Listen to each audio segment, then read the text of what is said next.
Fala aí, time, começando aqui o nosso terceiro episódio do Laboratório da Vitória. No primeiro episódio eu gravei no estúdio, no segundo episódio a gente mudou o estúdio, mas foi no mesmo estúdio. E no terceiro episódio, cara, a gente teve um super problema, eu marquei 2 vezes a programação, não consegui fazer. E aí a gente teve que vir aqui pra minha academia. E o tema desse episódio é adaptabilidade, e eu tô com uma pessoa que ela vai falar muito sobre isso, principalmente na história dela. E é uma pessoa que se adaptou muito durante sua história e hoje não foi diferente. Começou com um caos absoluto o dia, mas agora a gente já está conseguindo dar sequência a isso. Felipe Olga, fundador da Tauro. Irmão, bem-vindo demais, eu tô amarradão de estar aqui e talvez esse tanto de coisa que aconteceu de errado hoje pra gente gravar aqui faça com que a gente tenha outro programa, outra coisa que a gente também grave mais vezes aqui. Sim. Então, irmão, tô amarradão, obrigado pela flexibilidade e obrigado principalmente pela adaptabilidade. Pô, obrigado eu pelo convite. Eu fico muito... Sempre que eu vou pra um lugar assim, eu me lembro de uma competição, né? Sempre dá aquela ansiedade, aquele frio na barriga. Mas confesso que eu tô muito feliz de ter vindo pra cá, porque eu tô num ambiente que eu me sinto confortável, que é perto de um tatame, com pessoas que treinam jiu-jitsu. Então, eu confesso que ainda bem que não deu certo lá no podcast, aqui no estúdio, né? Deu certo aqui porque me sinto mais confortável em conversar assim. Iradíssimo. Irmão, primeira questão que a gente vai colocar aqui, pra gente já começar, pra gente já dar o start, eu quero saber um pouco da sua história. O que eu falo, cara? Eu sou um contador de história, irmão.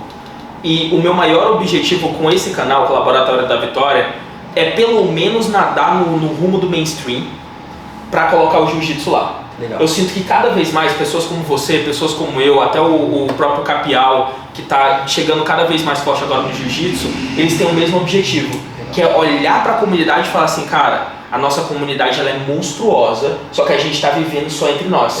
A gente quer trazer pessoas de fora e colocar o jiu-jitsu no mainstream, porque daqui a pouco o cara que está vindo, que ele está lá atrás, ele vai ver que se ele quiser fazer tatame, ele vai ter possibilidade. Sim. Se ele quiser empreender, ele vai ter possibilidade, porque tem exemplos como o seu, como o do Jura. Se ele quiser, cara, ser um psicólogo esportivo, porque ele quer se manter no esporte, ele vai ver. E se ele quiser ser atleta também, então ele vai ter mais possibilidades, cara. O nosso objetivo é colocar o jiu-jitsu no mainstream. E aí eu quero começar aqui contando a sua história, irmão. Quando a gente fala de história é legal, né? Porque a história ela tem várias óticas, né? Então eu tenho a Tauro, como ela tem eu, meu irmão, tem meus sócios, a minha irmã, que é a Karen, o Douglas, que é a gente fala que é meu irmão adotivo, que foi um aluno nosso que se tornou sócio da gente. Cada um tem sua ótica pela história ali, isso é muito legal. E o que você falou faz muito sentido pelo fato de... Quando eu comecei a treinar, não existia outro caminho para se ver do jiu-jitsu a não ser a competição. Foi o que eu comecei a fazer, né? Então, como a grande maioria das pessoas, eu comecei a treinar jiu-jitsu numa fase da vida onde eu tava meio desanimado com o esporte que eu fazia, pelo fato de eu não ter conseguido viver dele, que era o skate. Eu comecei a trabalhar e se for para mim ter um trabalho normal, eu não quero mais andar de skate. Eu tive uma crise de identidade ali.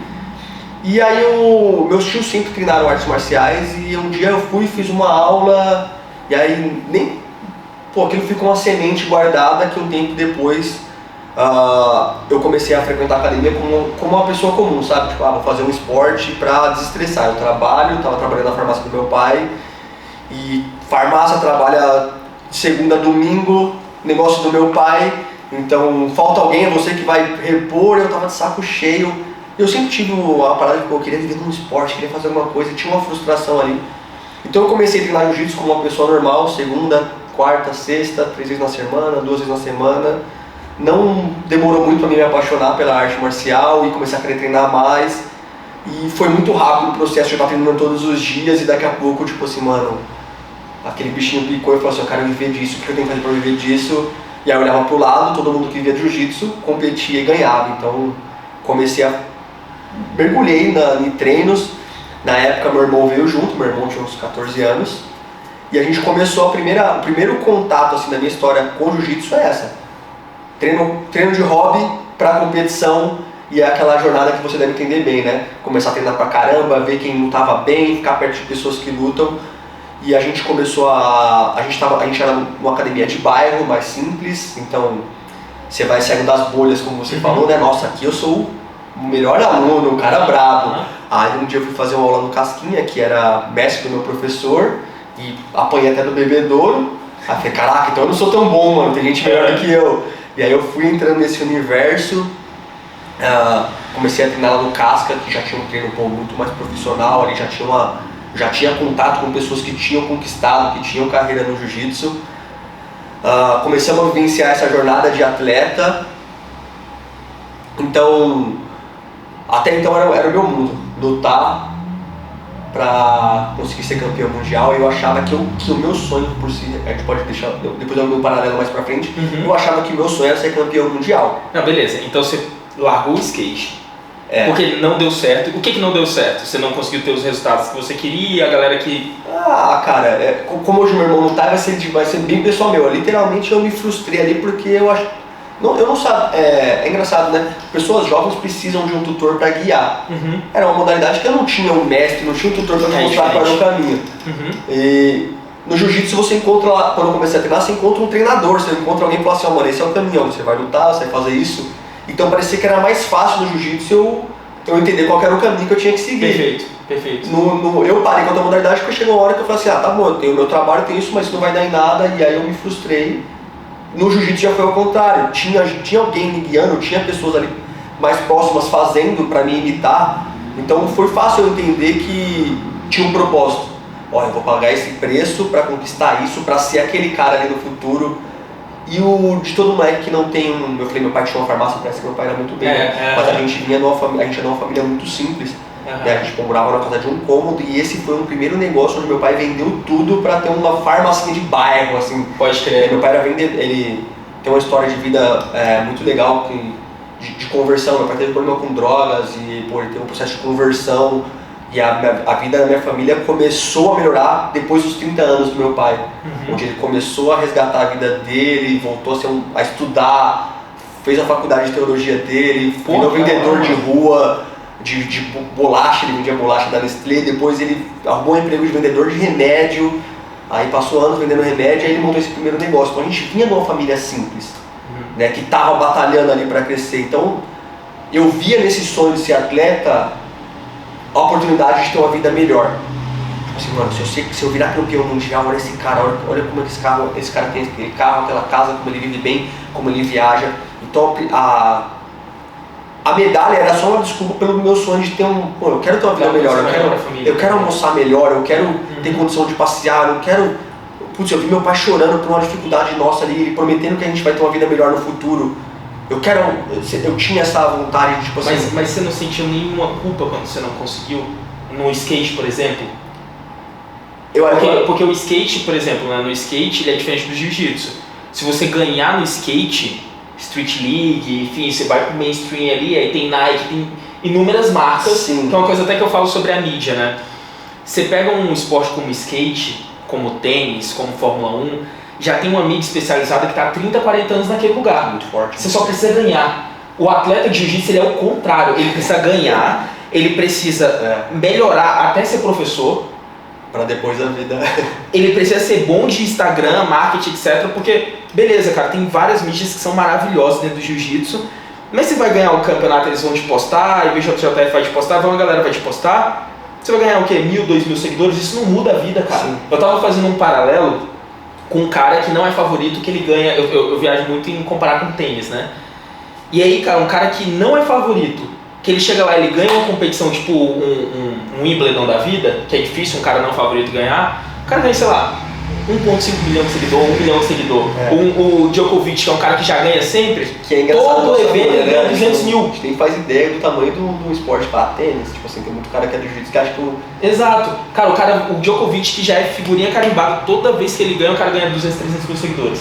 Então assim, cara, queira ou não, isso é audiência, a audiência converte dinheiro. Então o lutador de jiu-jitsu, é difícil. Ele tem que ser muito bom. Tem aquela... hoje era muito mais difícil até. Exato, eu comparo isso, eu falo muito sobre aquela música A Vida é o Desafio. Quando o Mano Brown ele canta e ele fala assim, mano, por você ser preto você tem que ser 2 vezes melhor. Se você é lutador de jiu-jitsu, você tem que ser 10 vezes melhor, você tem que ser bom de marketing. Você vai, eu vou falar isso pra você que tá começando, tá? Ou se você é pai de um atleta. Anota. Você vai ter que ser bom de jiu-jitsu, é a primeira coisa. Você vai ter que ser bom conversando e trazendo as pessoas pra você e formando uma comunidade. Você vai ter que ser bom divulgando o seu próprio trabalho, porque infelizmente ganhar um campeonato não necessariamente vai fazer com que você mude sua vida, embora muita gente ache que isso vai acontecer. E você vai ter que ser bom de negócio também. Então eu trouxe aqui 4 pilares e ainda deve ter mais. Tem bastante. Então assim, mas vamos pensar nesses 4. Você vai ter que ser, ou em resumo, você vai ter que ser muito educado e muito letrado, irmão, senão não vai rolar. E aí o que eu te pergunto é isso, quando não deu certo porque não deu certo nem no skate e competitivamente também não deu certo no jiu-jitsu. No skate não foi tão frustrante porque eu nem cheguei perto de nada. Pode crer. Tá ligado? Nem cheguei ser bom no bagulho. Era mais um sonho de moleque. No jiu-jitsu foi mais complexo, então eu vou resumir para chegar até esse dia, que é o resumo o começo. Então, e aí você já falou do start da sua escola. Isso. Fechou? Eu conheci o jiu-jitsu como uma pessoa comum, como hobby, eu me apaixonei, comecei no processo de se tornar atleta.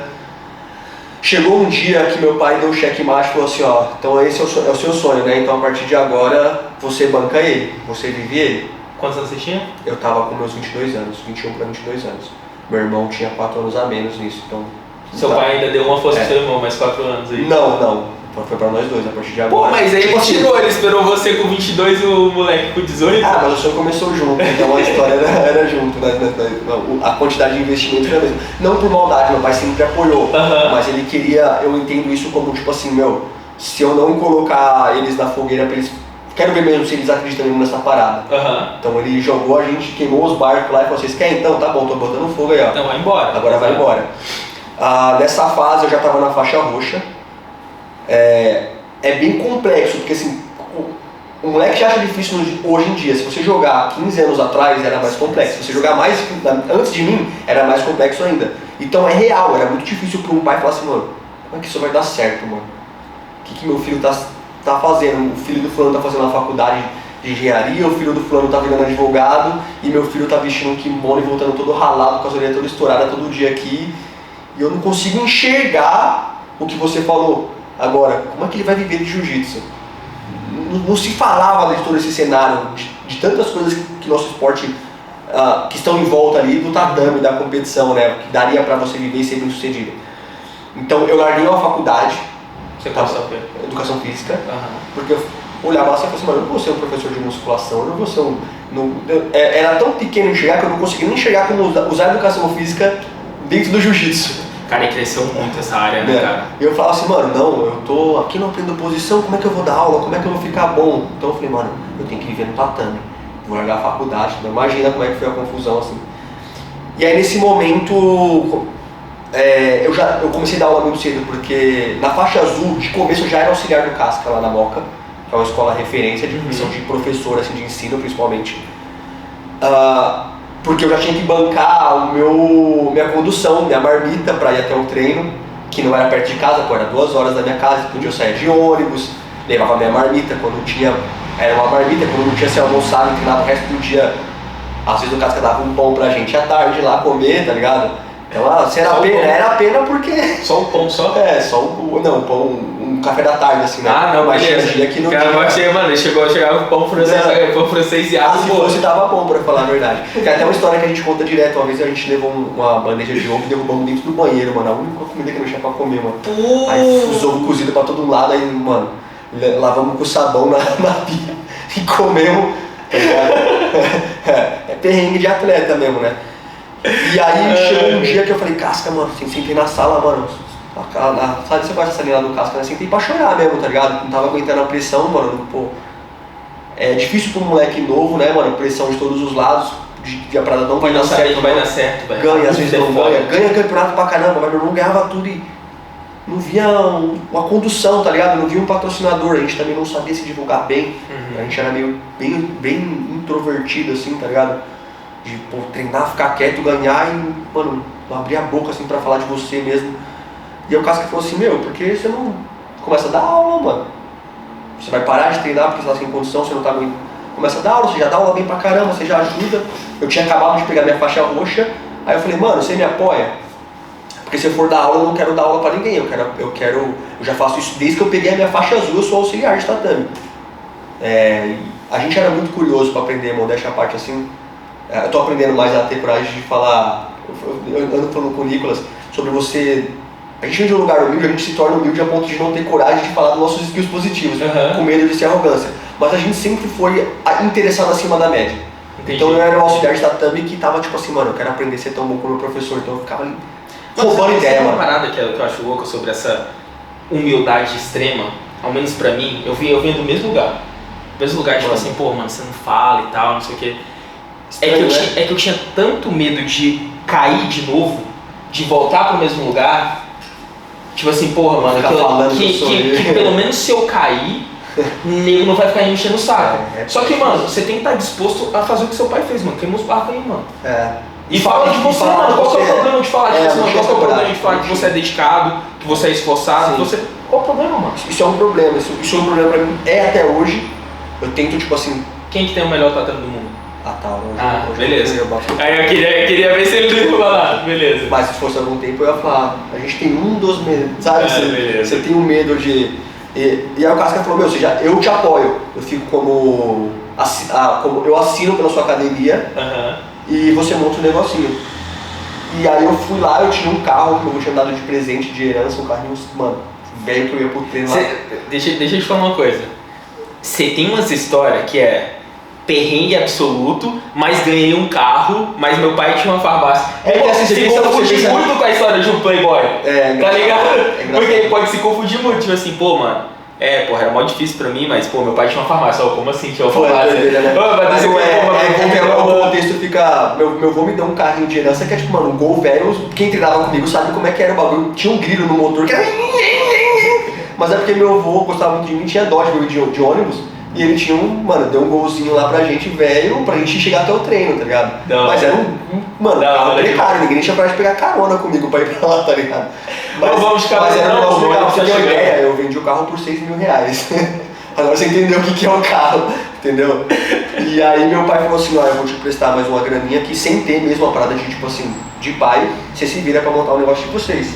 E tá bom, a gente viu um salãozinho pra alugar, que era do amigo do meu pai, que aí eu não tive que pagar calção, nada, o cara falou assim, você vai pagar o aluguel, eu lembro que até hoje o aluguel era de R$3 mil, ele deu 3 meses de carência pra gente, e eu falei, mano, vamos montar nossa academia. Aí pegamos lá, devia ter uns 12, 13 mil reais lá no total, vamos ver, sem noção nenhuma, mano, eu era um cara que sabia dar aula e sabia treinar, mano. Quando que eu vou montar um negócio, mano, quando eu orcei o tatame, não tinha dinheiro pra montar nenhum tatame, mano. Falei, ferrou, mano, porque eu já falei que vou fazer, já me comprometi com as pessoas, agora não tem jeito, já queimei os barcos, vamos fazer acontecer. E aí foi aí que a gente fez o nosso primeiro tatame. A gente vai ter que fazer o nosso primeiro tatame porque a gente não tem condições de pagar. A gente fez toda a reforma da academia lá, a gente sempre, por ser numa casa simples, a gente sempre pintou nossa própria casa, a gente sempre fez a manutenção lá com meu pai sempre deixou a gente mexer com ferramenta, meu pai já tinha sido mecânico na juventude dele, então a gente tinha acesso à ferramenta, tudo. A gente reformou toda a nossa academia a gente mesmo, fizemos a pintura, fizemos a fachada da frente, sabe, de madeira cortando lá. Tem as fotos depois que eu te mando. E, ficou um lugar bonito, não vou mentir, cara. Ficou muito legal. A primeira você não conheceu a primeira. Não? Não, porque a primeira... Mas já era lifestyle. Já era lifestyle, você conheceu o que foi 2 anos depois. Entendi. Que aí foi o outro nível. Aí a gente montou o sonho de uma pessoa que... Pode crer. Era bonito. Era bem simples, a gente montou um tatame, cara, porque era o que sabe a questão de adaptar?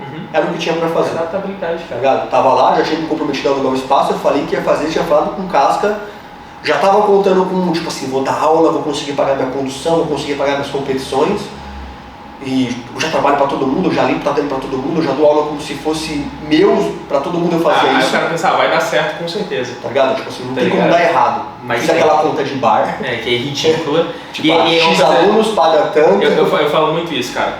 Problemas complexos, eles precisam de resoluções complexas. Aí o cara traz, mano, não tem como dar errado, eu sou bom pra caramba. E aí tem um livro, eu gosto muito de trazer referência de livro, cara. Tem um livro que chama Mito do Empreendedor. Legal. E eu li esse livro logo depois que eu já tinha aberto a academia. E o que esse livro fala, cara? Ele fala muito sobre 3 tipos de pessoas que tem uma empresa. Certo. E geralmente quem que abre a empresa. Então tem o empreendedor, tem o gerente, que é o cara que faz as coisas acontecerem, e tem o técnico. Geralmente o técnico faz o quê? Ele fala assim, cara, professor de jiu-jitsu, não estou satisfeito com o meu trabalho, não estou satisfeito onde eu estou dando aula, eu vou abrir meu negócio. E tudo bem, e vai dar certo, porque eu sou muito bom, eu sou muito bom professor. Aí o que acontece? Eu chego lá no meu trampo e eu falo assim, cara, mas precisa de alguém eu sei dar aula, eu preciso de alguém que execute as coisas pra mim. Não tem, mano, tem que ser você. Tá, mas eu preciso de alguém também que pense nas ideias pra frente, porque o empreendedor, cara, ele é o cara que ele tá disposto a correr risco. O técnico não tá disposto, o empreendedor ele tá. Então você precisa de várias pessoas trabalhando para que esse negócio aconteça. E geralmente um tem conflito com o outro. Porque o técnico ele fala assim, pô, mano, o gerente tá me sacaneando, mano, eu faço tudo aqui acontecer. Aí o gerente ele olha pro empreendedor e fala assim, pô, mano, esse cara tá ganhando dinheiro todo, mas tá louco, velho? Se não fosse eu, isso aqui não acontecia. E aí tá o empreendedor lá, tipo assim, mano... Sempre o sapato do outro é mais confortável. Exato, aí o cara tá assim, cara, eu tenho um monte de coisa pra pagar e eu vou ser o último cara a ser pago. Porque aqui é assim também, cara. Eu pago quem tem que pagar. Sim. E o último cara a tirar o negócio sou eu. Se sobrar. Se sobrar. Quando tá começando. Então, tipo assim, cara, a gente traz isso muito, né? Das ideias de trazer resoluções simples para coisas complexas. E abrir uma empresa é você saber que você vai ter que ter uma contabilidade, que você tem que pagar anualmente imposto, que você tem momentos sazonais, cara. E o momento que seu aluno sai da academia? E eu já tô dando um toque pro cara que quer abrir uma academia ou pro cara que quer ver de jiu-jitsu. Irmão, tem um momento que seu aluno ele sai da academia. Sai. Tá ligado? Ele pode sair porque ele teve uma lesão fora. Você vai ter uma taxa de vamos falar, no jiu-jitsu, de perca de aluno. Exato, exato. Você vai perder aluno. Tá, mas como que você faz para colocar o aluno para dentro? Então tudo isso, cara, são coisas que você não, se você não estudar antes, vai acontecer igual aconteceu comigo e possivelmente aconteceu com ele. Isso que eu vou entrar. Tá ligado? Tipo assim, o início vai ser ruim e você vai aprender com experiência. Ainda assim, você tem que ter coragem de tomar o risco. Então, porque isso é legal, né? É lógico, a gente vê todas essas teorias no livro, mas a grande parte das pessoas que montam um negócio faz o que a gente fez. Exato. Se é bom de algo, você vai lá e monta algo. Mas o melhor é a convicção, é tipo assim, mano, não tem como dar errado. Mas eu vou te falar, essa inocência às vezes ela é muito boa, mano. Tá ligado? Porque você... É a inocência do algumas pessoas pra sair do lugar que tá precisam dessa inocência, porque senão ela não vai ter coragem de fazer. Deixa eu falar, acho que quase todo mundo. Você concorda? Deixa eu falar pro atleta, vou falar pro atleta. O atleta ele fala, ao menos eu, né? Pô, vou treinar pra caralho, eu vou ser um dia campeão mundial. Só que se eu pegar os números de quantas pessoas se inscrevem no mundial anualmente e quantas ganham, se eu pegar em 20 anos, cara, a probabilidade é pequena. Se você for trabalhar com probabilidade do início, você não vai fazer. Você não vai ser. Você não vai ser. E aí você não vai nem chegar perto de ser. De alguma forma essa inocência ela é importante. Ela é importante, esse jeito de... É meio irracional, né? Meio tipo assim, na fé, tá ligado? Exato. E você fala, mano, vai dar certo. E você continua, conta a história. Não, simples, a gente montou esse negócio. O tatame ficou muito legal, eu vou entrar na questão do tatame, mas a primeira coisa que a gente descobriu é que, tipo assim, mano, dar aula e ser bom de jiu-jitsu era uma gotinha do que eu precisava. E eu acho que esse movimento com 22 anos ali, e o meu irmão, um moleque menor de idade, acabou de fazer 18 anos praticamente, foi o melhor movimento que a gente fez na vida, porque a gente começou a amadurecer no jogo completo, não no jogo só tipo, do que a gente imaginava que era o tatame em si, né, ser bom de jiu-jitsu. Dia após dia, esse lugar tirou a gente da zona de conforto, mano. Ele testou a gente em um monte de capacidade que a gente não tinha e que a gente não ia desenvolver se a gente não tivesse passando por aquela situação. A gente não ia aprender sobre gestão, a gente não ia aprender sobre marketing, a gente não ia aprender a gerenciar pessoas se a gente não tivesse se colocado naquela situação de desconforto. Era como se eu tivesse me inscrito num campeonato que nunca acabava. Tá ligado? Porque beleza, você vai lá, você treina no campeonato, você luta, ganha, você volta, mas era uma competição diária, era todo dia. O aluguel vencia todo mês, pessoas novas chegavam, perfis de professores para gerenciar no futuro quando começou a descer a escola. E aí eu percebi, tipo assim, mano, eu me inscrevi num campeonato que agora não tem como parar de lutar, mano. Eu vou ter que lutar todo dia, vai ter guerra todos os dias, todo dia eu tenho um adversário querendo que a minha empresa quebre. E foi muito louco porque isso fez eu, por um lado, me gerou, a academia começou a dar certo no processo. Não vou ser romântico, né? Nossa, começou a dar certo. Mas eu comecei a fazer o negócio dar certo, começou a crescer muito rápido, eu já pagava meu aluguel, eu já conseguia pagar minha gasolina, né? A primeira vitória é pagar o aluguel. Mano, pagando meu aluguel, né? Tipo assim, putz, olha que legal. Eu conseguia pegar confiança ali eu comecei a me sentir bem por melhorar como pessoa. Putz, estou aprendendo a gerenciar pessoas, isso está melhorando a minha confiança, aprendi a me comunicar, porque automaticamente comecei a dar aula, falar com pessoas, automaticamente eu me tornei menos introvertido, porque eu tinha que ter aluno, então eu era obrigado a saber conversar com A, B, C, D. A vida no tatame é uma troca de experiência enorme, Você começa a lidar com fulano que trabalha com tal coisa, fulano que tem experiência em tal área. Então eu comecei a falar, mano, esse cara pode me ensinar, esse cara pode me ensinar. Então eu ensinava jiu-jitsu e, meu, como é que eu faço isso daqui, mano? Você trabalha com isso daqui, como é que eu faço? Você entende disso? Putz, que legal, me ensina. Aí o cara me dava uma dica aqui, eu usava ali. Então eu percebi que comecei a amadurecer muito. Em 2 anos, a gente foi para um lugar que era 3 vezes maior do que a nossa academia. Novamente, um lapso de irresponsabilidade e autoconfiança. Tipo assim, meu, a gente fez isso aqui dar certo. Mano, a gente não era nada, agora é o que a gente é. A gente tá sob loja de 3º andar aqui, vamos pra academia, a gente foi pro bairro principal, que é a Mateu Bem, a avenida principal lá do meu bairro lá, uma avenida comercial enorme, e a gente foi pra uma academia de 500 metros quadrados, com 2 andares. 3 tatames, um tatame de 120 metros quadrados, outro de 100 metros e mais um de 30 metros para aula particular. Tinha um estúdio de pilates, vestiário com 4 chuveiros, mano, cantina, a gente montou uma academia linda. Novamente um novo desafio de amadurecimento, puxou a gente, o que a gente achou? Vamos se mudar, é só 20 minutos, é 15 minutos de... Nem 15 minutos era. Ruim. Já sei o que aconteceu. Todo mundo vai ir com a gente. Exatamente. A gente tá com os nossos 100 e poucos, tinha o quê? Os 120 alunos, vai todo mundo vir com a gente, vai todo mundo apoiar, vamos subir a mensalidade assim, papapá, agora cadê? Pum, não aconteceu, cara, voltamos, vamos dizer assim, nos 50% de novo do que tinha. Cara, eu tenho um aluno que ele fala um negócio que ele é muito bom, ele fala assim, ó, jiu-jitsu foi feito pra você não ir, porque é um lugar que você vai sofrer desconforto o tempo todo. É um lugar que vai ter, um cara suando, tentando passar a sua guarda.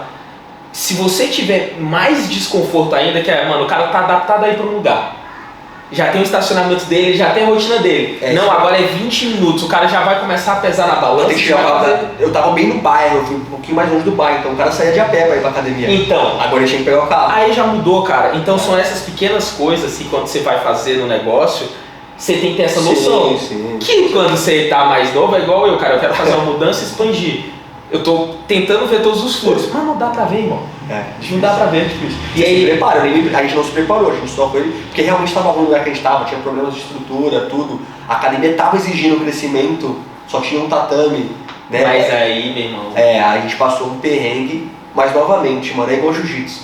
Treino difícil. Se você não para, você continua, você evolui, mano. Sabe o que loucura, cara, que eu tava conversando isso recente com o meu aluno, e eu não gosto muito de definir as minhas crenças e religião, etc. Mas eu sou um cara que eu gosto de estudar as histórias bíblicas. Porque ali, cara, tem muito ensinamento por trás, né? Poxa. E aí, cara, quando você pensa ali... mais livro no mundo até hoje, né? De toda a história, cara. Aí você pega ali a história de Moisés, né? Quando ele vai tirar a galera do Egito, vai atravessar, etc e tal. E aí ele tem que chegar lá na Terra Prometida. No caminho curto. Aí, cara, aí vai, mano, não sei quantos anos de deserto, a galera querendo desistir. Aí tinha um brother lá, tinha os caras lá que eram escravos, falaram assim, cara, era melhor ser escravo no Egito, porque no Egito ao menos a gente sabia mais ou menos a nossa rotina, a gente tinha o que comer. Aqui a gente é só deserto e nunca chega. E até Moisés, que foi o cara que liderou esse negócio, não pôde entrar na Terra Prometida. Ele não acreditou, né? Exatamente. Beleza. Então quando a gente começa a pensar nessa história, o que eu penso, né? Cara, o deserto ele é a garantia. Você vai ter que passar no deserto. O sucesso que é a Terra Prometida, alguns vão chegar lá. Mas se você se negar a ir pro deserto, você nunca vai tentar ver o que é a Terra Prometida. Então é isso assim, cara, você tem que de fato se jogar às vezes. O desconforto geralmente ele tá te levando. Tipo, mano, vamos fazer um exemplo simples. Você quer ficar com músculo, você não vai ter que sentir a dor de puxar o ferro ali. Você vai ter que pagar, vai ficar dolorido pra crescer. No jiu-jitsu, você não vai ter, você quer melhorar seu treino, você não vai ter que treinar mais pesado. Exato. Vai passar pelo. Mano, você tem que pagar antes. É natural isso. Se você tá muito confortável é porque você parou de crescer. Exato. Porque o crescimento ele tem que gerar desconforto. Perfeito. Pra ser real, mano. E aí a gente pega toda essa história que você trouxe e tem o surgimento da Tauro, que foi o primeiro. Que é paralelo a isso. Que é aí paralelo. Que eu vou falar, tipo assim, a gente fez nosso primeiro tatame, né? E a galera ia lá. Puta, que tatame da hora, Caveira. Mano, eu vou montar uma academia, você não faz um tatame lá? Pô, é coisa de amigo. Não, eu vou lá, eu faço pra você, eu estico a lona, joga, você logo lá. Compra esse material aqui, foi o mesmo que eu usei, eu vou lá e faço pra você. O Caio conta essa história, né? Uma vez a gente fez um tatame nesse mesmo esquema e acabou, o cara pôs o dinheiro no bolso do meu irmão. Meu irmão, não precisa. Como não precisa, Aí, irmão? não. Tá louco? Aí meu irmão fala que ele ficou assim, não precisa, mas ele ficou com a mão no bolso tentando contar as notas, né? Porque era um monte de nota assim, tipo assim, mano, quanto que esse cara me deu? Agora precisa. Você tá fazendo, não precisa devolver, mano, mas você já colocou que o dinheiro você tá tirando. E aí a gente, surgiu essa, é engraçado, você começa a empreender e ver, você começa a ter é como o jiu-jitsu, né, mano? Você começa a treinar o tempo, você enxerga a finalização, você enxerga a oportunidade. Quando você começa a empreender e entender que você está oferecendo um serviço, vai um exemplo, você oferecer, de vez em você cobrar uma graduação, você oferecer um curso preparatório para a prova da graduação. Então você não cobrou a graduação, você prestou um serviço, você vai aprendendo a descobrir e ter um olhar sensível para descobrir necessidade e oferecer um serviço em troca daquela necessidade. A gente descobriu, todo mundo vem aqui, reclama dos tatames de placas, que tem problema de mocheiro, que torce os pés, todo mundo vem aqui, elogia nosso tatame. Existe uma carência no mercado com tatame. E aí existia a minha necessidade financeira. Ao mesmo tempo eu falei, olha aqui, olha, que maravilha, os caras precisam de tatame e eu sei fazer tatame.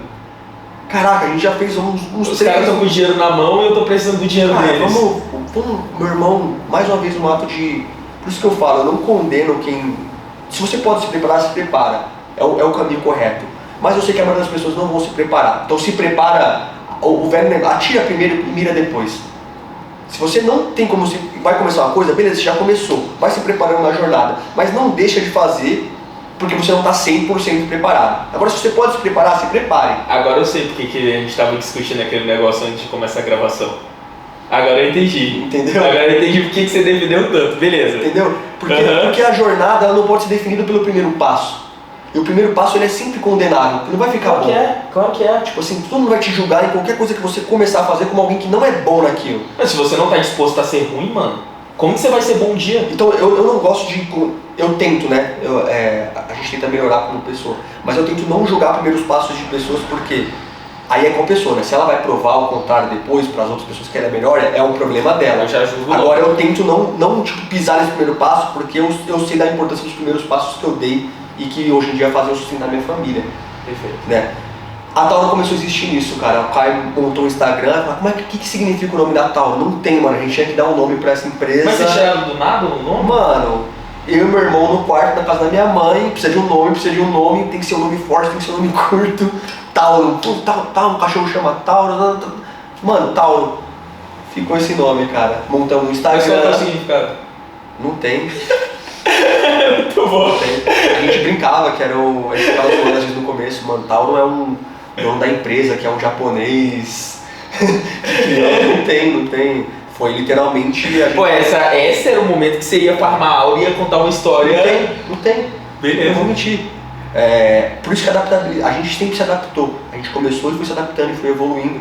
Porque era o que a gente tinha. Eu não tinha tempo para aprender a ter uma empresa de tatames. Eu tive que começar uma empresa de tatame e aprender no caminho. Então a gente começou essa empresa, montamos o Facebook e aí, começou tatame. Vocês fazem tatame? Fazemos. Agora. Entendeu? E isso em 2015. Não era nenhuma empresa, né? Era algo autônomo que a gente fazia nos finais de semana. Então a gente tinha academia na semana, nesse processo que a gente está chamando. Dava todas as aulas, a gente ainda competia nessas faixas roxa e marrom. E no final de semana a gente fazia tatame. Chegou uma hora que começou a ter muito tatame e aí a gente se dividiu. Eu cuidava da academia na maior parte do tempo e o Caio cuidava da empresa de tatame, atendimento. O Caio era o homem, o único homem ali, né? Tipo, atende, faz tudo. E em 2018 a gente entendeu, isso daqui é um negócio. Tá muito grande, tá muito maior do que a gente imaginou que ia chegar. Ou a gente leva a sério, ou para agora. Foi quando chegou os nossos sócios, a minha irmã, que chegou... Vou dar já uma dica aqui. Se você vai ter um sócio, ele tem que te completar. Exatamente. Se seu sócio for igual você, tem uma coisa de errado. Mano, eu vou te falar, tô doido pra ter um sócio novo. Tô doido pra ter um sócio novo. Te completa, mano. Eu tô doido pra ter um sócio novo, mas vou embora. Porque se o seu sócio é igual a você, pra que você vai ter um sócio? Fica sozinho, mano.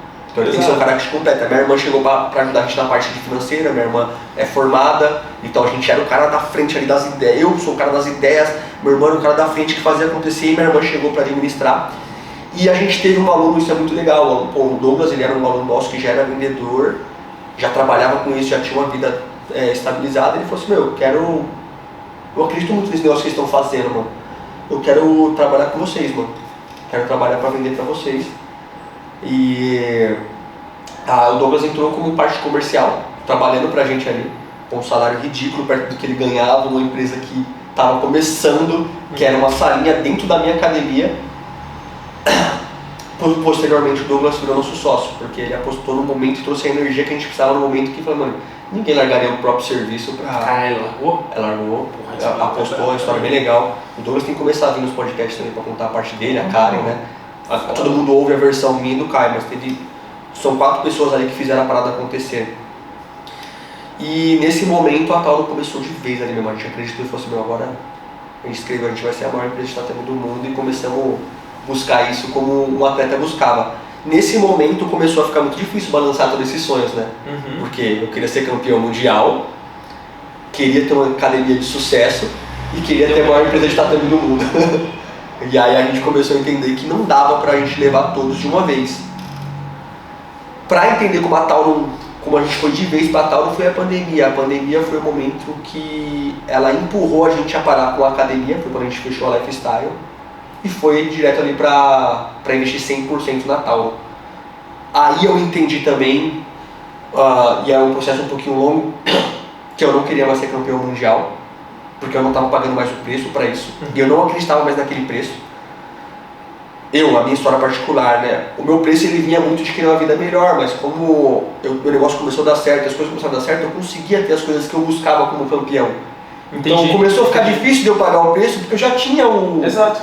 Você concorda? Tipo assim, eu queria conseguir levar... Minha esposa é advogada, ela já era formada, minha esposa me levava pra sair quando eu era atleta, cara. Tipo assim, eu tô com a minha mulher desde os 19 anos. Vamos sair, eu não tinha dinheiro pra sair, mano. Então eu já conseguia pagar um cinema, eu conseguia pagar minhas contas, eu consegui começar a ter minhas coisas. Automaticamente a minha gana de ser campeão diminuiu muito. E aí o seu mundial se tornou a Tauro, se tornou a melhor empresa do mundo. Aí foi a hora de ressignificar, que é um processo, não foi tão simples assim, de eu entender que esse cara não existia mais, ele não era necessário mais, e eu falar assim, agora o jiu-jitsu ele tá... Porque a sua necessidade ela tava sendo satisfeita ali, né? Porque eu tenho um amigo, campeão mundial, ele falou essa mesma coisa pra mim, ele falou assim, cara, Isaac, ele falou assim, minha necessidade sempre foi tirar minha família daquele lugar, sempre foi ter eu sempre tive o jiu-jitsu, né? Pra tirar minha família. Exato, pra tirar a família daquele lugar. E eu consegui, e eu venci, tá ligado? Eu já venci meu mundial, eu ganhei o mundial pra fazer isso pra eles. Sim. Quando eu pego minha história é o contrário, irmão. Nunca foi por grana pra fazer esse negócio. Você quer. Irmão, eu sempre eu era um invisível social quando criança. Legal. Que me sentia muito mal por ser aquilo. Que sempre tive uma capacidade atlética muito grande, porque eu sempre fui muito magrão, esguio, eu sempre tive uma habilidade para esporte. Você percebe? Mas a minha cabeça ela não deixava. E aí eu encontrei no jiu-jitsu a minha primeira coisa para vencer. E quando eu venci no jiu-jitsu eu falei, mano, vou continuar. Por isso que é tão difícil ainda falar assim, cara, hoje a minha renda principal, ela vem da aula. Ela vem de aula, ela vem de... Hoje, né, e até quero anunciar daqui a pouquinho o nosso novo patrocinador, ela tá começando a vir também pela internet. Mano, só essa semana eu tive... Só essa semana não. No último mês eu tive 4 convites diferentes para participar de outras questões, outras sociedades. Mas, cara, ainda assim é o que eu falo pro Lucão, é o que eu falei pra você. Meu irmão, eu não estou pronto. Eu não estou pronto pra deixar, porque pode ser o arrependimento da minha vida. Sim. Eu quero ir até dizer assim, cara, eu não sei quanto eu vou ganhar. Eu não sei se eu vou passar da primeira luta, eu não sei o que vai acontecer, mas eu não quero morrer com a dor do arrependimento. Não, concordo. Tá ligado? E essa parte de ressignificar é muito foda. Não, pra mim foi uma fase difícil, onde o jiu-jitsu ficou um cenário escuro pra mim, assim, sabe? Porque, tipo assim, foi tudo ao mesmo tempo, eu não ressignifiquei só uma coisa. Eu fechei minha academia... Você já tinha filho? Não. Não, ainda não. Porque você é mais guerra ainda. Porque essa é outra fase de você ressignificar muitas outras coisas pessoais, né? É um processo que você muda toda a vida, vai chegar seu dia. Se você tiver vontade de ter filho, vai chegar o dia. Cadê esse cachorro? Tô suave. Bicho deu trabalho pra porra. Então eu fechei a academia e eu parei de competir ao mesmo tempo. Pode crer. Então, porra, meu irmão! Isso foi muito brabo e eu não sabia o tanto que ia me afetar psicologicamente. Eu demorei ali 1 ano pra conseguir... Entendi agora, é pra cá que eu tô indo. Mas você chegou a passar com terapeuta, nada? Você Sim. foi... Primeira vez na vida. É importante, cara. Mano, não fazia ideia. Se eu soubesse, eu tinha feito... Todo mundo faz isso. Eu fui pra resolver uma coisa ali, como, mano, cara, eu parar de sentir isso que eu tô sentindo, mano. Será que tem um remédio pra isso? Os caras voltaram sua vida lá atrás, exatamente. Começou... Peraí, vamos levantar um tapete. Tem uma coisa escondida aí? Tem algum quartinho que você esconde alguma coisa? Cara, eu consertei muita coisa.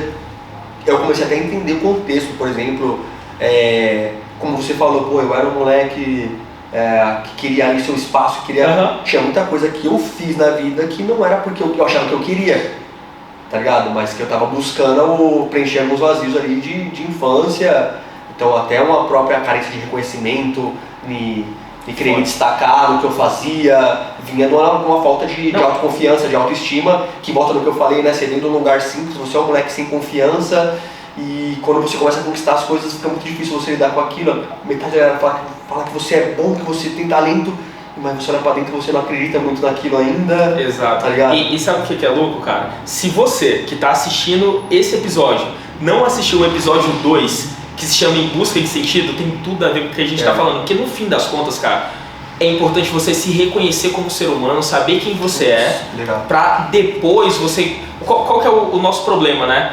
A gente nem sabe quem que a gente é e a gente já tem um sistema dizendo que a gente tem que estudar, ir pra faculdade, fazer as coisas e enfim, né? E aí a gente pega as crenças das outras pessoas, coloca nas nossas e a gente acaba vivendo a vida de outras pessoas, sendo que você quer viver outra coisa. Então se você tá assistindo esse episódio e você tem essas questões, e possivelmente você tem, volta pro episódio 2 depois que você assistir isso aqui, porque esse episódio vai solucionar, não vai solucionar, mas ele vai te dar uma direção ao caminho. Legal.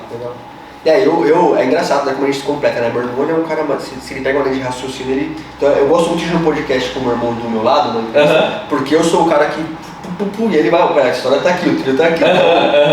Ele vai Hoje vai ser o dia que vocês vão ter que organizar o que eu falo aí, mano. E o Lucas vai me ajudar aqui. Mas... Não tem corte, tá? Num contexto geral, se eu pudesse voltar atrás... Agora... A minha história é essa, né? Mas as coisas que eu corrigi nesse momento, nessa fase, onde eu parei de dar aula na minha academia, fechei um negócio lá que eu já estava batalhando nele mais de 7 anos. Era um negócio incrível que eu tinha feito do jeito que eu sonhava. Minha academia era um mimo, né? Tipo assim, tudo que eu queria, que eu sonhava como um dono de academia, eu fiz nela. Tinha os melhores tatames, porque eu fazia os melhores tatames, eu tinha uma estrutura enorme, então eu abandonei sonhos ali para acreditar no que estava acontecendo numa aposta que eu acreditava que era algo maior. E lógico, a pandemia também me empurrou nessa direção, não foi algo tipo tão nossa, ele escolheu fazer isso, não, pô, a pandemia mostrou, porque nessa época foi quando o Natal não parou de ser um luxo para se tornar uma necessidade. Perfeito. Todo mundo precisava de limpar o tatame, não era mais um luxo de vou comprar o tatame, não, ninguém poderia, um EVA não dava mais para você higienizar de uma aula pra outra. E cara, se tá você não sabe, uma necessidade. O EVA, mano, é um negócio tipo assim, mano, você treina 3 vezes naquele negócio, mano, fica fedido, cheio de bactéria. Só que é uma necessidade. Exato. Mas isso é até uma coisa que eu falo pra galera que quer empreender. Cara, às vezes a necessidade ela não existe, mas você cria essa necessidade. Às vezes ela existe, a sua comunidade ela não tá vendo que essa necessidade existe, mas você precisa ir lá e mostrar, ó, isso aqui existe, cara. Essa necessidade, a partir desse momento, a gente criou e você precisa montar isso. A Tauro ela surgiu muito disso, porque assim, de fato, eu não tinha dinheiro para montar meu primeiro tatame. Mas eu também não queria um tatame de jogar na minha academia. E eu fiquei, e agora? E agora, mano? E agora? Aí a gente olhava as academias fora do Brasil, antes da Tauro, você não via academias bonitas, mano. Não via estética, era um negócio precário, tá ligado? E tipo assim, mano, eu ficava seguindo as pessoas de fora, cara, olha que academia bonita, olha que da hora. Por que a minha vai ter que... A Tauro ela surge de uma necessidade que não era... A gente entendeu muito como funcionamento, que a Tauro ela toma a frente como um movimento que impulsiona as pessoas a melhorarem o ambiente. Perfeito. Porque isso vende. Aí eu vou te fazer uma pergunta e a gente vai entrar numa série de perguntas agora. Aí a gente tá falando da gourmetização do jiu-jitsu. Que tem gente que vai olhar de fora e vai falar assim, mano, o que esses moleques estão falando, cara? Jiu-jitsu não é assim. Pra que isso? Ou desculpa. Os caras chamam Tauro de tatame Nutella. Exato. Né? Que teve até a briga de Nutella versus Raiz no tempo do jiu-jitsu. qual que é o seu raciocínio sobre isso? Inclusive, vou pegar uma coisa que você levantou no Instagram. Até a questão do faixa branca rolar ou não rolar. Comenta pra gente, cara. Cara, é o seguinte, mano. Primeira coisa que você faz é olhar números. Quando você começa a ter empresa, você começa a ficar... Não pode ser só opinião. Você vai olhar números. Nunca pode ser, né? Porque assim, você vai lá, você tem as suas convicções, mas você pega e olha números. Se você pegar as academias e os líderes mais bem-sucedidos, eles vêm num processo de metodologia, de criação de metodologia, que nada mais é o que a empresa precisa. Eu tenho que padronizar todos os processos da minha empresa, desde como o cara vai fazer um processo ali, ó, você pega a ferramenta com a mão direita, você leva com a mão esquerda. Então o processo ele te leva à perfeição, porque se não tem um processo, você não consegue melhorar algo que é aleatório. E aí, foi sorte ou foi azar? Perfeito. Porque, então, metodologia te faz ter a capacidade, como líder, de melhorar o seu negócio. Ó, a gente dá aula desse jeito. Quantos alunos a gente fechou? X. Todo mundo deu aula igual? Sim. Então tá bom, vamos mudar isso. Estão aprendendo ou não estão aprendendo? Pra qual caminho? Vamos avaliar mês que vem. Troca isso para isso. Compara A com B. Mano, B ficou melhor, tá aqui, a metodologia é essa. Melhoramos um passo nela. Tem um livro, cara, pegando outra referência, que chama 1 ano em 12 semanas. E ele fala que a principal dificuldade do ser humano de produzir, de ser muito bom em algo, né, e tem as promessas de ano novo, é porque um ano ele tem muito tempo e você não consegue ser urgente. E aí ele reduz isso, ele reduz a quantidade de metas, mas ele reduz isso para 12 semanas. Legal. E aí você coloca intensidade nisso. Só que ele fala assim, ó, o que não consegue ser medido, se você não consegue medir algo e saber aquele resultado daquele algo, você não consegue saber qual vai ser o resultado. Então assim, cara, se você só consegue fazer as coisas e ter uma empresa de sucesso, se você sistematizar, e só tem um jeito de sistematizar, se você estiver medindo esse resultado o tempo todo. E aí que os caras falam o quê? Você coloca as metas e 85% dessas metas elas têm que bater toda semana. Legal. 15% é a gordura ali para encerrar. Se você não estiver conseguindo cumprir pelo menos 85% dessas metas, irmão, diminui o seu plano. Tem que diminuir. E aí eu vou entrar no gancho e agora falando e anunciando o nosso patrocinador que chama Face Dojo. O que é a Face Dojo? A Face Dojo ela é uma forma de você medir a frequência do seu aluno. Eu concordo que a forma mais interessante de você medir o nível do seu aluno e graduar o seu aluno não é só por frequência, mas é também de uma forma multifatorial. A Face Dojo ela te ajuda com isso. Então, sabe aquela foto que você tira no final do treino, que aqui no Brasil ela é muito tradicional? Então, eles conseguem, através da inteligência artificial, usar essa foto e cadastrar os alunos, e dentro do aplicativo ele vai te dizer algumas coisas que você, como dono de academia, sabe quanto é importante. Ele vai saber, vai dizer o check-in do aluno. Ele vai ver durante um tempo a quantidade de vezes que esse aluno frequenta as turmas. Então, se esse aluno começou a diminuir a frequência, o aplicativo ele já te avisa, ó, esse aluno pode ser o próximo desistente, porque se você não sabe isso, meu irmão, você tem grande chance de perder um aluno. E às vezes uma mensagem vai salvar esse cara. Exatamente. Sem contar que ele controla também os gastos, ele também, você consegue fazer premiações internas no aplicativo, e tudo isso feita através de uma foto de fim do treino. E que também, eu tô aqui com o Caveira que tá indo para esse lado, uma foto no fim do treino, senhores, é um marketing de graça, porque o seu aluno ele vai postar para mostrar que treinou e ele vai marcar sua academia. Eu vou deixar aqui o link on Trials por uma semana, então por uma semana vocês vão ter a disponibilidade de incentivar o nosso projeto e também de ter todos esses benefícios dentro da academia de vocês. Continuando aqui pro Caveira. Então, voltando lá da Nutella e do Raiz. Então, aí eu vou para números, né? Que eu falei, pô, metodologia, a gente tá falando sobre metodologia, e aí eu vou pegar as pessoas que são bem-sucedidas. Quem que você quer? É lá que a gente tem que mirar. Pô, se você é um atleta, você vai mirar em quem perdeu? Se você é um empresário, você vai mirar em quem não está sendo bem-sucedido? Não faz sentido, então eu vou mirar. E as pessoas que fazem isso, que tem metodologia, que melhoram seus ambientes, que elas estão sendo bem-sucedidas. Então, só isso por si só já faz. Eu não vou falar, quando eu falo disso, eu falo, nossa, mas o jiu-jitsu. Não, eu não estou falando que o jiu-jitsu antigo não presta, estou falando que algumas mentalidades antigas. Elas têm que ser mudadas. Elas têm que ser mudadas, mudou, porque é natural evoluir. E aí, como empresa, a Tauro é exatamente isso. A Tauro chegou no mercado de tatame, a Tauro usa uniforme. A Tauro tem processo para tudo, existe uma esteira de atendimento que ela é melhorada, existe o Kaizen, que é o processo de melhoria contínua, que tá em todo lugar da minha empresa, não tem como você tá um mês lá e chegar no outro mês não tem nada que não foi melhorado. Perfeito. E aí você pega no jiu-jitsu, muita gente confunde a tradição, e aí é onde que eu quero entrar na parte, o problema de você falar que o old school é a fórmula perfeita que não deve ser mudada. Você pega pessoas que não procuram uma melhoria. Exato. Então é assim, o cara fala, se apega à tradição, é assim que é feito. Ele para de fazer pergunta, por que o tatame é fedido? Por que os alunos tomam kimono sujo? Aí aparecem as dores, por que não tem mulher treinando? Por que não tem criança treinando? Então eu vejo que as pessoas que tomaram essa frente, os grandes líderes que têm tomado essa frente aí e feito um trabalho há anos, martelando nisso, batendo de frente, levando pancada de quem está preso tem tradições positivas e tem muita tradição que tem que ser mudada, é fato. São responsáveis, e aí é 80-20, né? Tem muita gente surfando a onda positiva, fazendo um trabalho ruim, por causa dos 20% que vem fazendo um trabalho bom. E esse cara tá tendo aluno achando porque ele é bom. E isso é uma coisa que você fala, tem muita gente ruim, eu vi isso no seu Instagram, tem muita gente ruim ocupando o seu espaço, irmão. Ela tá lá, tipo assim, ela tá surfando essa onda, às vezes ela tá até se mostrando também, e ela nem faz esse trabalho todo, cara. Porque é simples, você vai aqui, você faz todo esse trabalho, você divulga o jiu-jitsu fora da bolha, um empresário vê e fala, caramba, olha que legal, olha como é que é o jiu-jitsu. Tem uma academia aqui perto de casa. Só que esse cara, ele é um cara que ele vai chegar lá e ele vai, até culturalmente, ensinar tudo errado pra esse... Deixa eu dar uma dica.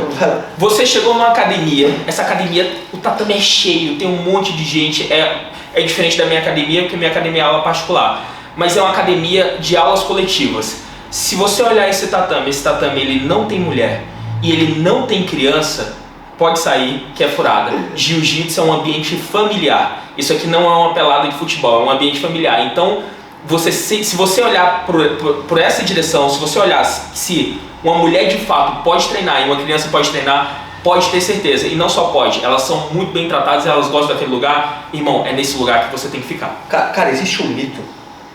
Eu acho que esse é a única coisa polêmica que eu vou falar aqui hoje. Que precisa disso, precisa de um ambiente assim para ter um tatame, um treino duro. Que lugares organizados não formam campeões. Sempre que eu falo desse assunto de a academia não forma campeão, não vai sair campeão. Como não? Vamos lá, aí eu não tenho voz para falar porque eu não sou mais atleta, eu sou só um cara, dono de uma empresa de tatame que fica falando que vende do tatame, por isso que eu quero que a academia seja bonita. Cita aí pessoas, lugares... Vou vários. A própria Aliança, o Dream Art of Jiu-Jitsu. A Art of Jiu-Jitsu é a mais padronizada de todos. Você tem dúvida que o Tainan é um monstro, que o Guilherme é um dos melhores treinadores do mundo, que o Cole é muito bom e que tem todo um trabalho de base ali que é muito bem feito? Eu não tenho dúvida nenhuma. E a gente pode mais, a gente pode além. A galera pega ali mitos do jiu-jitsu, de que, por exemplo, atleta duro só sai de projeto social. Não, sai de projeto social, mas pode sair de qualquer lugar. Pode sair de qualquer lugar. E a gente bate muito na tecla que esse menino simples que sai do projeto social, quando ele se tornar campeão mundial, se não existir academia comercial, como é que esse moleque vai viver? Exatamente. Ele vai ser campeão mundial, ele vai ter que procurar um outro trampo. Então não existe essa competição, cara. As coisas se complementam. Exato, cara. Você precisa de um lugar bem sucedido, organizado, que atende homens, mulheres, crianças, porque quando você se tornar campeão mundial, são essas pessoas que vão consumir seu seminário, vão consumir suas aulas, vão treinar na sua academia e vão te fazer continuar vivendo no jiu-jitsu. Então eu acho que é uma burrice você se prender a tradições e principalmente para quem está no cenário não olhar para quem são as pessoas bem-sucedidas e não tentar imitar. Não tem problema a sua academia, aí que confunde. Pô, Caveira, você só fala para quem é playboy, quem pode montar uma academia gourmet. Não, eu vou falar simples. Porque eu posso dizer uma coisa, eu vivi toda... Talvez seja a minha história foi proposital, que Deus fez esse caminho, como você falou de Moisés ali. Eu vivi em todas as cenas, eu fui um aluno comercial, eu fui atleta, eu tive uma academia e eu tenho uma empresa de tatame. Então, passou perrengue em todas. Eu passei perrengue, não tem nada do tipo assim, nossa, tá aqui um investidor, tudo cresceu com a própria máquina que ia rodando. Não tem problema você começar um negócio simples e humilde. Isso não quer dizer que você tem que ser porco, desorganizado e tudo mais. Exato. E o problema tá em passar 20 anos depois e você ser esse mesmo cara. Eu gravei sobre isso e eu falei exatamente. Cara, se você começou no jiu-jitsu, faixa azul, tem que pedir ajuda, etc. é aceitável, ainda assim, você consegue trampar com isso, você consegue ajudar em aula, você consegue fazer uma série de coisas.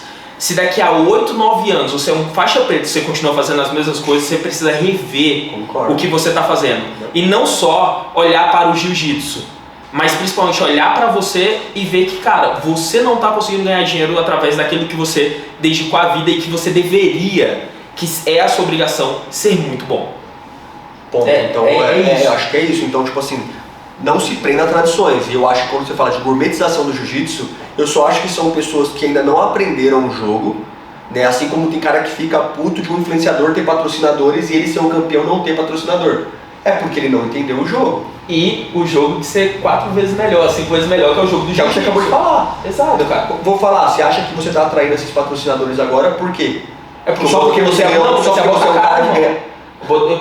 Inclusive, esse é o momento que eu tô menos ganhando competição. Mas eu comecei a botar a cara, eu comecei a mostrar meu trabalho. As pessoas começaram a saber quem eu sou e que eu tenho ideias que elas vão além só da técnica. Não é gourmetizar, hoje em dia é videozinho, são pessoas que elas não estão conseguindo ganhar o jogo e é muito mais fácil você jogar uma pedra pra tentar abafar aquilo. Então, mano, buscar uma academia mais confortável, melhorar o atendimento, ter metodologia, ter um ambiente confortável, a aprender a fazer o seu marketing pessoal e do seu negócio, cara, é obrigação. Se você acha que isso é Nutella, eu falo da seleção natural que está acontecendo, porque eu tô dentro do mercado, eu consigo ver o tanto de... A gente faz mais de 40 projetos de tatames artesanais, customizados da Tauro, e a gente vende um monte de tatame Zero, que é um tatame residencial. Esse é maravilhoso.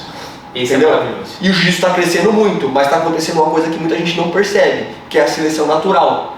Quem não está amadurecendo, quem não está se profissionalizando, está sendo extinto naturalmente. Exato.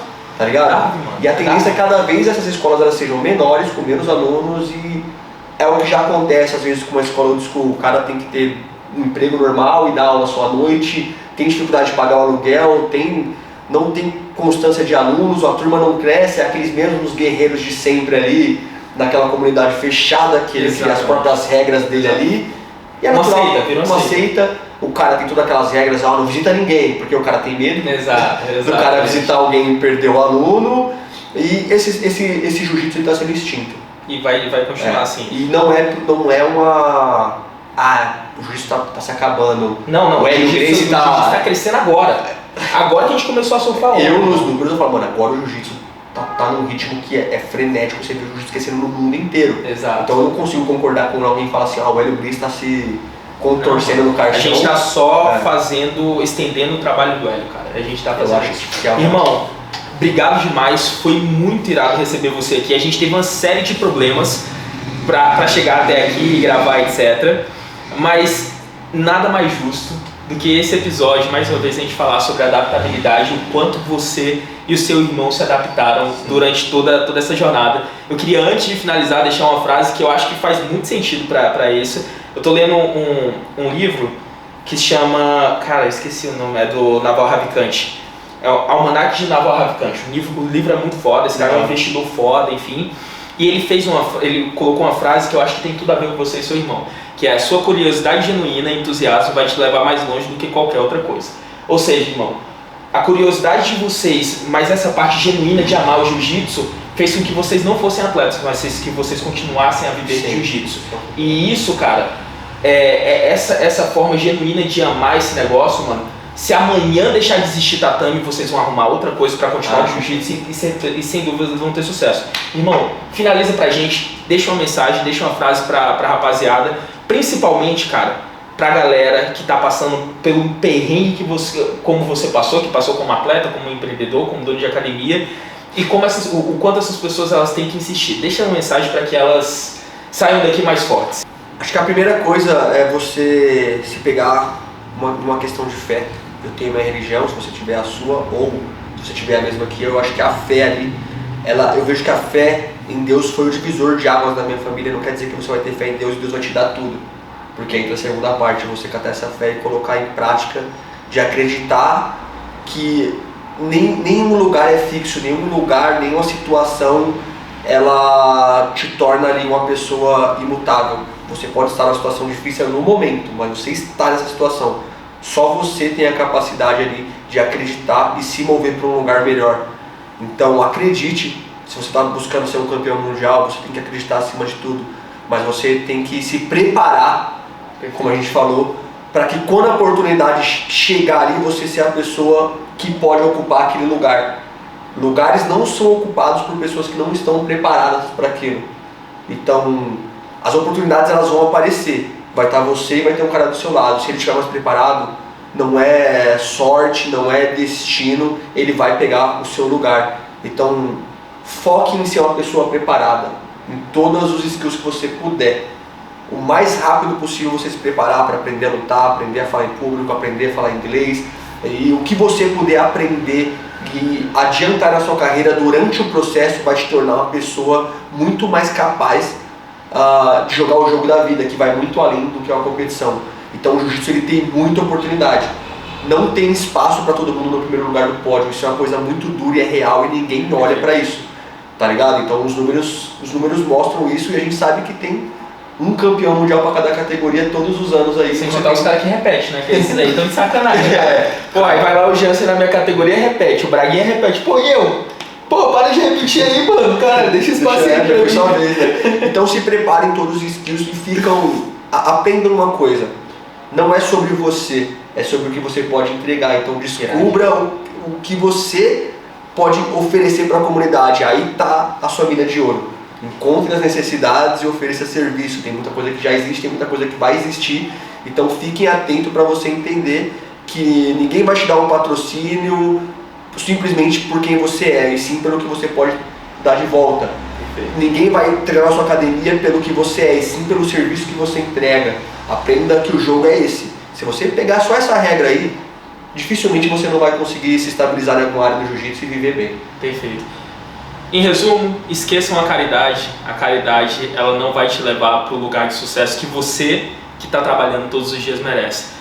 Mais uma vez, obrigado a todo mundo, irmão, obrigado demais. Vários problemas, mas a gente conseguiu adaptar. E se você ficou aqui até o final, compartilhe essa ideia com quem você acha que merece ouvir isso. Eu tenho certeza que ficou muito legal. E volta nos outros episódios para assistir o que a gente fez por aqui. Fechou? Valeu! Porra, bom demais, cara. Meu pescoço tava doendo pra caralho, mano. Então, assim, a gente achou que ficou legal, eu tentei focar mais com... quando eu ia trocar ideia, eu trocava pra lá, quando eu ia trocar com você, eu ficava aqui, eu fiquei... Eu tô acostumado, eu gravo muito assim com o meu irmão. Nossa, tem um quadro lá que a gente faz os vídeos. Assim, ó.